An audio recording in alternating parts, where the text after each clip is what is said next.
Sometimes, the smallest acts of attention don't just brighten a moment. They quietly save someone who was slipping away. This is not a story about charity.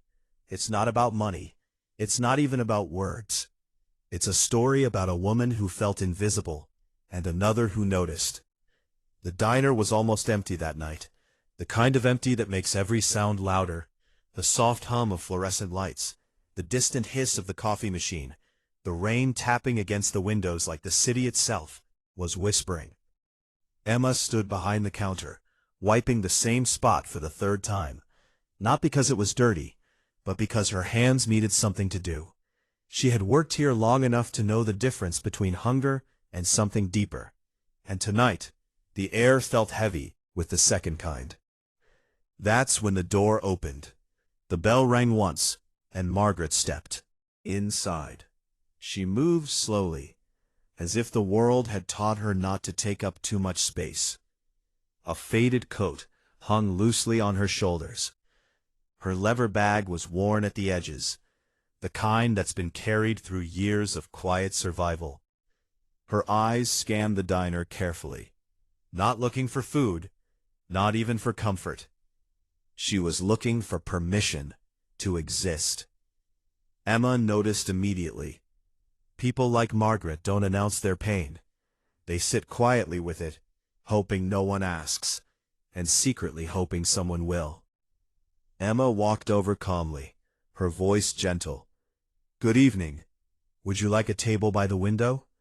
Margaret looked up, startled, like someone unused to being addressed directly. That would be nice. She chose the corner table, the one where people usually sit when they don't want to be seen. Emma didn't rush her. She placed a glass of water down carefully, as if even the sound mattered. "Take your time," she said. "I'll be right here." Margaret nodded. Her hands trembled slightly as they rested on the table. Emma stepped back, but she didn't look away. Some people think kindness is loud. Emma had learned it was often quiet. Minutes passed. Rain blurred the city lights outside, turning everything into soft streaks of gold and red. Margaret traced the condensation on the glass with her finger, lost in thought. Emma returned, this time with a cup of herbal tea. Margaret blinked in surprise. "I didn't order this." Emma smiled gently. "I thought you might need something warm." That was it. No lecture, no questions, no expectations, just warmth. Margaret took a sip, and something inside her loosened. Her shoulders dropped for the first time that evening. She didn't realize how tense she'd been until she wasn't anymore. The diner stayed quiet. Cleaned, refilled napkins, straightened chairs. But her attention never left that corner table. After a long silence, Margaret spoke. "I don't usually come to places like this." Emma stopped. She didn't interrupt. Margaret swallowed. "I always feel like I'm bothering someone, like I don't belong." Emma leaned slightly closer. "You're not bothering anyone here," she said. "Sometimes people just need a place to breathe." Margaret's eyes shimmered.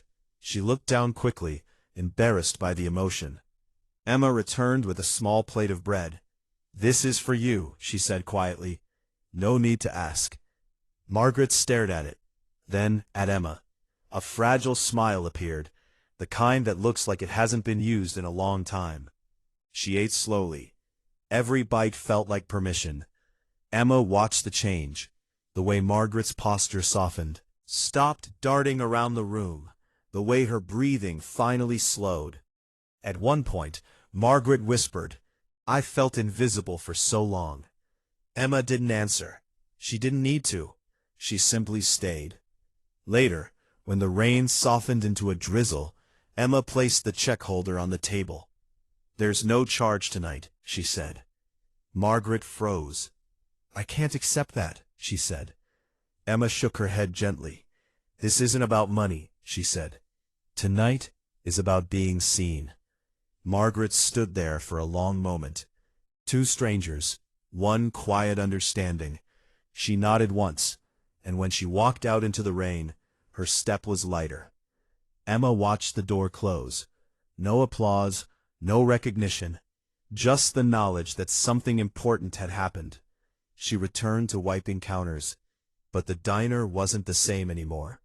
Because sometimes, a gentle presence, warm cup of tea, and one person choosing to notice can change a life without ever saying a word.